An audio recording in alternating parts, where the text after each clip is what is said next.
kóńdó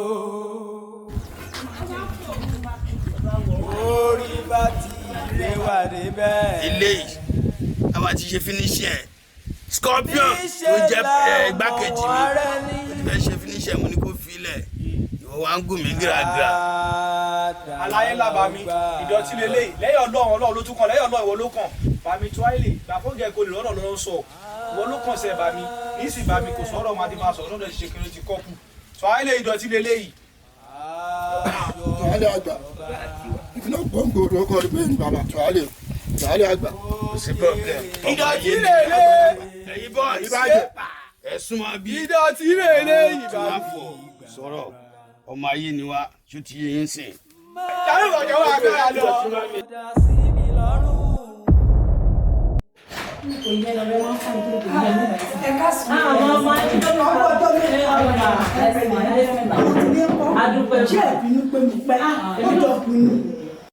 mo ṣáà tíra ìgbé kí n lè dé bí kẹtọ́ kan wúra yín jáde ẹ má bẹ̀rẹ̀ kò ní lè sí wàásù lẹ́nu má dìlé yín rárá ẹ jẹ́ ká gbàdúrà.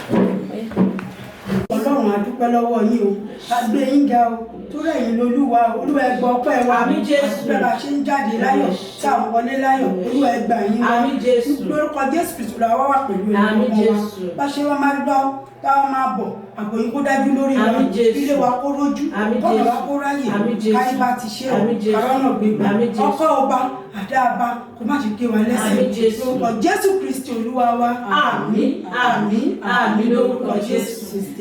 ẹ ṣe bọ̀ máa ọlọ́run wà sẹ́gbà nínú ayé yín máa wà ẹ ṣe bọ̀ mo dúpẹ́ o ẹ má bínú sí mi rárá o ẹ ṣe o máa yáwọ́ o.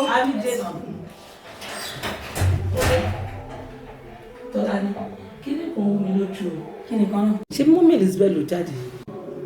mọ́mí Elizabeth ní kí ló dé. bó kí ló tí wọn ò gbégbé sẹ́ lórí ọ̀rọ̀ ọmọ yẹn. tó yẹ pé bí àdúrà nìkan ṣàdúrà nìkan ló wá lè ṣe. ó yà mí lẹ́nu o. sórí ìyá tí wọ́n rí pé ó dìde tó lọ ń sìn ìgbàgbọ́ ìyá yẹn ìgbàgbọ́ ẹ̀ fìdí múlẹ̀ pípọ́n náà wọ́n sì máa jáde. bẹ́ẹ̀ ni ẹ̀yẹ ti di dandan. wẹ́ ẹ ṣáà máa gbọ́kànlọ́ lọ́rùn.